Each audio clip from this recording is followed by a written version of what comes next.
شروع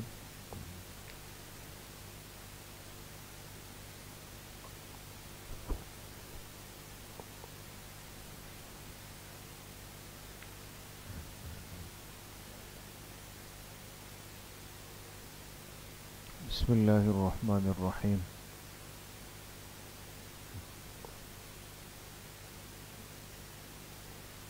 مسائل کی مجلس میں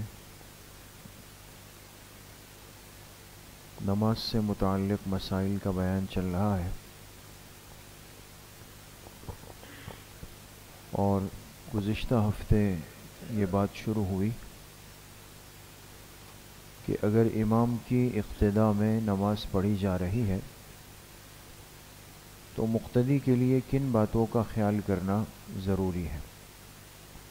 یعنی ہمارا مقتدی بننا امام کے پیچھے صحیح ہو، اس کے لیے بھی کچھ باتوں کو سمجھنا بہت ضروری ہے. ان میں سے چند باتیں آپ کے سامنے آ گئی.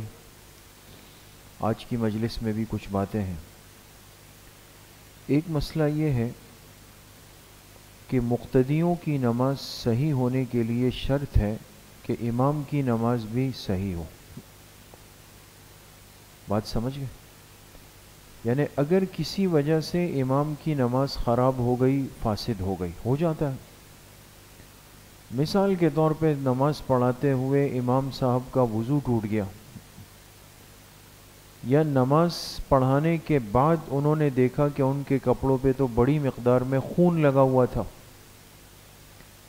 یا نماز پڑھانے کے بعد ان کو محسوس ہوا کہ جی مجھے تو وضو بنانا تھا، میں تو غلطی سے یہ سمجھ کے آیا کہ میرا وضو ہے اور وضو تو نہیں تھا، تو امام کی نماز تو نہیں ہوئی نا دوستو، یا ہو گئی؟ نہیں ہوئی. تو امام کی نماز اگر خراب ہو گئی تو پیچھے مقتدیوں کی نماز کا حکم کیا ہوگا؟ وہ بھی خود بخود خراب ہو جائے گی. چاہے مقتدی کہے کہ جی ہم تو بالکل پاک صاف ہیں، میں تو اچھا خاصا غسل کر کے کپڑے پہن کے خوشبو لگا کے معطر ہو کے آیا تھا اور میں نے تو اپنی نماز صحیح پڑھی. تو ایک اصولی چیز ذہن میں رکھیں، آپ کو کبھی پریشانی نہیں ہوگی کہ جماعت کی نماز اور اکیلے کی نماز میں فرق یہ ہے کہ اکیلے کی نماز میں ہر بندہ اپنی نماز کا خود ضامن ہوتا ہے، ذمہ دار ہے. اس کی اپنی غلطی سے اس کی نماز خراب ہوگی اور اس کی اپنی احتیاط اور ترتیب سے اس کی نماز صحیح ہوگی. لیکن جماعت کی نماز میں سارا دار و مدار کس پر آ جاتا ہے؟ امام پر آ جاتا ہے. اسی لیے حدیث پاک میں جناب نبی کریم صلی اللہ علیہ وسلم نے فرمایا الامام ضامن والمؤذن مؤتمن. فرمایا امام قوم کا ضامن ہوتا ہے اور مؤذن اپنی قوم کا امانت دار ہوتا ہے. امام ضامن ہے کیا مطلب؟ اس نے جب امامت قبول کی، اس نے پیچھے سارے نمازیوں کی نماز کا بوجھ اپنے کندھے پر لے لیا. آسان کام تو نہیں ہے دوستو، مشکل کام ہے. تو امام ضامن ہے، ذمہ دار ہے. مقتدی اگر احتیاط ایک مرتبہ کرتا ہے تو امام 10 مرتبہ کرتا ہے دوستو. ایک آدمی کا وضو اگر مضبوط ہوتا ہے تو آپ دیکھیں بہت سارے احباب کہتے ہیں کہ میں ظہر کا وضو کیا، پھر ماشاءاللہ چلتا رہا، عصر میں، مغرب میں، عشاء میں نے چلا لیا. آج کل دن بھی چھوٹے ہیں، لیکن امام کے لیے یہ مسئلہ نہیں ہے. امام کا چاہے وضو ہو، امام کے لیے فقہی ترتیب یہ ہے کہ یہ ہر نماز کے لیے وضو کو بنائے، پھر بھی بنائے، تازہ کرے، اس لیے کہ احتیاط والی جگہ پہ جا رہا ہے تو لہٰذا وہ وضو تازہ کرے گا. اسی طریقے سے اپنے کپڑوں پر تسلی زیادہ کرے گا، ہر چیز پر اطمینان کرے گا. اور اگر خدا نخواستہ کسی وجہ سے اس کی نماز فاسد ہو گئی یا اس کی نماز خراب ہو گئی تو اس کے نتیجے میں مقتدیوں کی نماز پر خود بخود اثر پڑ جائے گا، وہ بھی خراب ہو جائے گی. لہٰذا ایسی صورت کے اندر پھر امام بھی نماز دہرائے گا اور مقتدی بھی نماز دہرائیں گے. اس لیے کہ جماعت کی صورت میں ہر ایک اپنی اپنی نماز نہیں پڑھ رہا کہ مقتدی کہے جی میں تو اپنی نیت سے پڑھی تھی، میری تو نماز صحیح. ایسا نہیں ہے، وہ امام کا تابع بن جاتا ہے، لہٰذا اس کو بھی نماز دہرانی پڑے گی. ایک بات. دوسرا اہم مسئلہ یہ ہے کہ یہ تو وہ صورت تھی کہ امام نے نماز پڑھائی اور فوراً پتہ چل گیا.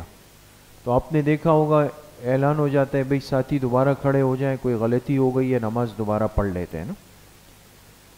دوسری صورت یہ ہوتی ہے کہ امام نے نماز پڑھائی اور سلام پھیر دیا، اس کو لگا کہ جماعت ہو گئی، صحیح ہو گئی، گھر چلے گئے. کچھ دیر بعد یا کافی دیر بعد پتہ چلا کہ او ہو، جو فلاں نماز میں نے پڑھائی تھی تو وہ کپڑے تو ابھی میں نے دیکھے وہ تو گندے، وہ تو ناپاک ہے. اب تو وقت گزر چکا، اب تو مقتدی گھروں کو جا چکے ہیں، اب کیا بنے گا؟ یہ مسئلہ بھی سمجھ لیں. اور یہ کام بھی دیتا ہے، یہ مسئلہ انسان ہے، کہیں بھی ضرورت پڑ سکتی ہے. تو اس میں یاد رکھیں کہ اگر امام بعد میں مطلع ہو جائے کہ اس کی نماز خراب ہوئی ہے، جس میں مقتدی جا چکے ہیں اور اس نماز کا وقت نکل چکا ہے، تو ایسی صورت میں امام جہاں تک اطلاع دے سکتا ہے وہ اطلاع دینے کا مکلف ہے. اطلاع سمجھتے ہیں دوستوں؟ اب مثال کے طور پہ اس اسپیکر پر نماز ہوئی ہے تو اسی اسپیکر پر آئندہ نماز میں اطلاع بھی ہو جائے کہ بھئی مثال کے طور پہ کہ بھئی آج جس نے عصر کی نماز یہاں پڑھی تھی تو اس میں تھوڑا سا کچھ شک شبہ ہے، تو احتیاطاً وہ تمام ساتھی جنہوں نے عصر، ایک ایسی مثال دے رہا ہوں، ہاں ایسا نہ ہو ساتھی پریشان ہو جائے بھئی، تو جنہوں نے عصر پڑھی تھی احتیاطاً وہ اپنی اپنی عصر دوہرا دیں، یہ ایک طریقہ کار ہوگا. تو جہاں تک اطلاع ہو گئی پھر ساتھی ہے کہ وہ اپنے ساتھیوں کو بتا دے، بس اس قدر بات ہے. اچھا، اس میں بعض دفعہ مقتدی حضرات ذرا چیبہ جبی بھی ہو جاتے ہیں کہ بھئی یہ کس طرح ہو گیا اور اب پتہ نہیں ہماری. تو اس میں یاد رکھیں کہ جو نماز اس طرح خراب ہو گئی اور وقت نکل گیا تو یہ پریشانی نہ ہو کہ بھئی اب شاید یہ نماز ہم قضا پڑھ رہے ہیں تو اس کا تو اجر چلا گیا، ایسا بالکل نہیں. یہ ایک عذر کی وجہ سے ہوا، لہٰذا وہ جماعت کی فضیلت اپنی جگہ پہ برقرار رہے گی. بات سمجھ گئے؟ دوسری بات یہ ہے کہ اکا دکا انسان ہے، یہ کسی سے بھی ہو سکتا ہے. جیسے ہم سے اگر پیچھے ہو سکتا ہے تو امام سے بھی آگے ہو سکتا ہے. تو اس میں بھی ان کو تھوڑا سا اسپیس ضرور دیا جائے. بعض لوگ ایسے بھی ناعاقبت اندیش ہوتے ہیں کہ وہ اس بنیاد پر وہ ہو جاتے ہیں کہ بھئی یہ کیسے امام ہے، انہوں نے احتیاط نہیں کی، سب کی نمازوں کو خراب کر دیا. تو 15-20 سالوں میں اگر ایک آدھ مرتبہ یہ واقعہ پیش آ جائے تو اتنا تو ہمیں بھی وسعت رکھنی چاہیے کہ یہ ساری چیزیں ہو سکتی ہے، اور اس کے بعد پریشان بھی نہیں ہونا چاہیے کہ بھئی اس طرح پتہ نہیں ہماری نماز ہوئی نہیں ہوئی. تو ایسا کوئی مسئلہ اس میں نہیں ہے دوستو. سمجھ میں آ گئے؟ اسی طریقے سے امام کی اقتداء کے صحیح ہونے کے لیے ایک اہم شرط یہ ہے کہ مقتدی امام سے آگے نہ ہو، مقتدی امام کے پیچھے ہو. اور پیچھے کتنا ہو تفصیل پیچھے آ گئی کہ اگر امام کے پیچھے مقتدی 2 یا 2 سے زیادہ ہو تو وہ کہاں کھڑے ہوں گے؟ وہ تو پیچھے صف بنا لیں گے، پوری صف بنا لیں گے، 2 ہو 5 ہو 10 ہو. لیکن اگر بالفرض مقتدی ایک ہے، ایک امام اور ایک مقتدی ہے، اور کسی دوسرے مقتدی کے آنے کا امکان بھی نہیں ہے، بات سمجھ گئے؟ جیسے گھر میں پڑھ رہے ہیں، بیٹھک میں پڑھ رہے ہیں، ڈرائنگ روم آفس میں پڑھ رہے ہیں، اور آپ کو پتہ ہے کہ ایک آپ ہے اور ایک یہ ساتھی، دوسرا نہیں آئے گا. تو ایسی صورت میں وہ مقتدی امام کی کس جانب کھڑا ہو جائے؟ دائیں جانب، سیدھے ہاتھ کی جانب، اور اس کے امام کے سیدھے پیر کی انگلیوں سے تھوڑا سا پیچھے ہو کے ہٹ جائے، اتنا ہو کہ اس کا پیر امام کے پیر سے آگے نہ نکلے. تو یہ اقتداء درست ہو جائے گی. لیکن اگر کوئی مقتدی امام سے آگے نکل گیا، امام سے آگے ہے وہ، تو یاد رکھیں کہ اس مقتدی کی نماز نہیں ہوگی. اور یہ مسئلہ عام طور پہ شہروں میں اپنی مساجد میں تو خیر کچھ کم ہے، ایسا نہیں ہو سکتا، بہت کم ہی ہوگا، لیکن یہ حرمین میں اس کی بہت زیادہ احتیاط کرنی پڑتی ہے، خاص طور پہ مسجد نبوی شریف میں. مسجد حرام میں تو چونکہ بالکل امام جا کے خانہ کعبہ کے قریب کھڑے ہوتے ہیں تو وہاں اتنا مسئلہ نہیں ہے.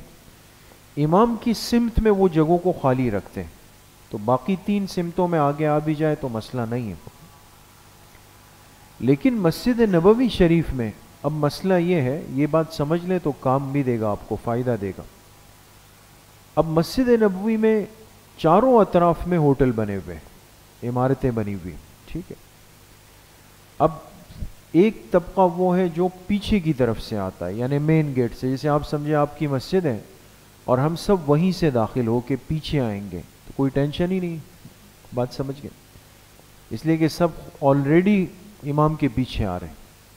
ایک طبقہ وہ ہے جو اس طرف سے آ رہا ہے تو یہ بھی آ کے ادھر شامل ہو رہا ہے، یہاں بھی ٹینشن نہیں ہے۔ ایک وہ ہے جو اس طرف سے آ رہا ہے، یہ بھی شامل۔ مسئلہ وہ ہے جو مسجد نبوی شریف کے محراب سے آگے کی ہوٹلیں بن گئی، اب اس طرف سے لوگ آ رہے ہیں، ٹھیک ہے۔ اب اتنا تو خیر ہر ایک کو پتا ہوتا ہے کہ مجھے مسجد نبوی کے اندر جانا ہے صفوں، لیکن ایک وقت کے بعد کیا ہوتا ہے، جگہ مسجد کی بھر گئی، مسجد کے گیٹ بند ہو جاتے ہیں، وہ کہتے ہیں اب باہر آپ جو صحن ہے اس میں آپ اپنی صفیں بنا لیں۔ اب ہمارے ہاں لوگوں کا پھر خاص طور پہ مستورات کا ایک مزاج سا بنا ہوا ہے، اب چل رہے ہیں جہاں دیکھا کہ بھئی ایک 8-10 آدمیوں نے صف بنائی ہوئی ہے تو بس جا کے میں نے بھی اپنا مصلی بچھا دی۔ اب امام وہاں ہے، وہ محراب وہاں پیچھے آنا ہے، لیکن کون وہاں تک جائے، چلو یہیں پہ ہی صف بنا کے کھڑے ہو۔ بات سمجھ گئے، یہ چیزیں آج کل بہت زیادہ ہو گئی ہے، اور مسجد نبوی میں تو زیادہ ہی ہے، حالانکہ انہوں نے امام کی محاذات کے برابر کے بورڈ باہر لگائے ہوئے اور اس کے ساتھ لکھا ہوا ہے ھذا محاذات الامام، کہ یہ امام کی محاذات اور سیٹ کے اندر ہے، لہذا اس سے آگے کوئی نہ آئے۔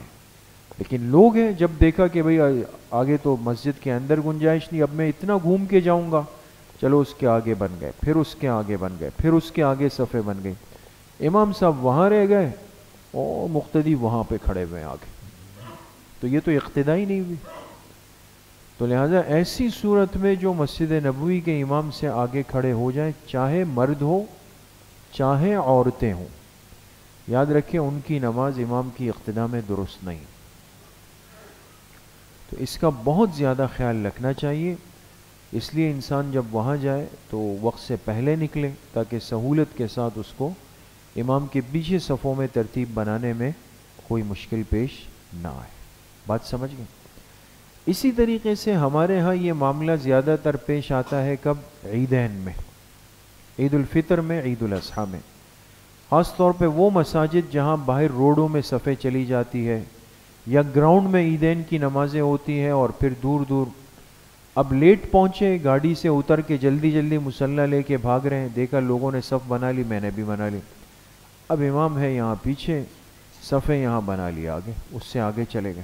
اور یہ ہوتا ہے، جیسے ہمارے یہاں سبیل مسجد ہے جہاں سب سے پہلے نماز ہوتی ہے، تو ہم نے بھی دیکھا، ہم بھی شروع میں جب وہاں نماز پڑھتے تھے تو انہوں نے باقاعدہ وہ سفید چونے سے صفیں بنائی ہوئی ہوتی ہیں نا کہ بھئی اس کے بعد، لیکن اب جو مجمع آگے سے آیا روڈ سے، انہوں نے دیکھا کہ بھئی صفیں بن گئی ہے، چلو میں ایک آگے بنا لیتا ہوں، پھر اس کے بعد اب وہاں سے وہ بیچارے اعلان کر رہے ہوتے تھے امام صاحب کہ بھئی پیچھے۔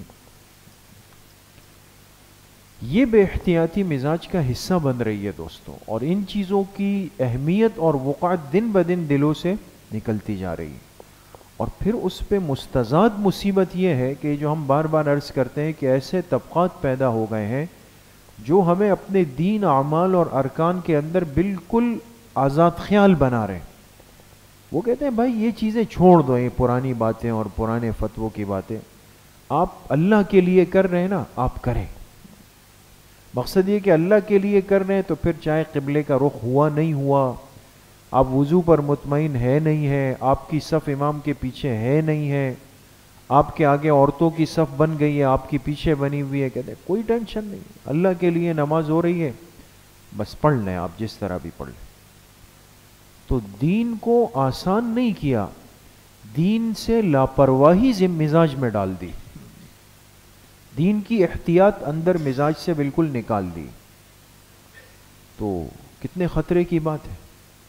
اور آپ علیہ الصلوۃ والسلام کی مبارک زندگی کو اگر دیکھا جائے، حدیث پاک میں صراحت ہے کہ آپ علیہ الصلوۃ والسلام نماز کے لیے کھڑے ہو گئے، اقامت بھی ہو گئی، اب اقامت کے بعد تو اللہ اکبر کہنا ہے نا، اور اقامت کے بعد ایک دم آپ علیہ السلام نے صحابہ سے فرمایا کہ علی صفوفکم، اپنی صفوں میں رہو، اپنی صفوں میں رہو۔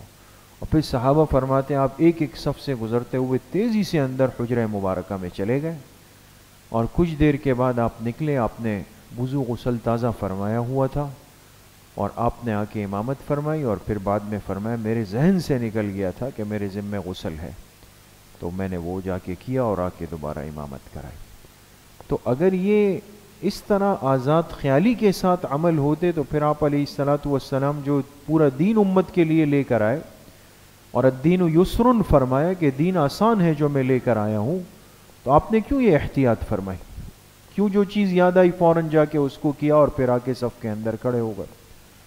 اس لیے میرے عزیزو دوستو بزرگوں، یہ ساری چیزیں ہیں، اور یہ احتیاط ایک ایمان والے کی ذمہ داری ہے کہ ہم اپنے لباس کو، اپنے کپڑوں کو، خاص طور پہ نیند سے اٹھنے کے بعد صبح، اب چونکہ وہ بھی ایک وہ ہے نا، سردی کا تھوڑا موسم ہے، پانی کی قلت ہے، بس کھڑے ہو گئے، جا کے وضو بنائے، نماز میں آ گئے، بھائی رات گزری ہے، بعد میں پتہ چلا کہ خدا نخواستہ بدخوابی ہوئی ہے، کپڑوں میں ناپاکی لگی ہے، پھر بعد میں پوچھیں گے کہ جی میری فجر کی نماز کا کیا ہوگا اور اب میں کیا کروں گا اس میں؟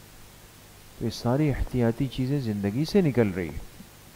تو انسان وضو میں بھی تسلی کرے، نماز میں بھی تسلی کرے، لباس میں بھی تسلی کرے، پھر امام کے پیچھے کھڑا ہو تو اس میں بھی نیت میں تسلی کریں، اور اگر مجمع زیادہ ہو تو یہ احتیاط کریں کہیں میں امام سے آگے تو نہیں نکل رہا ہوں۔ ان ساری باتوں میں احتیاط، یہ مزاج کے اندر آئے۔ اللہ کریم مجھے بھی آپ سب کو صحیح عمل کی توفیق نصیب فرمائے۔ الحمدللہ رب العالمین۔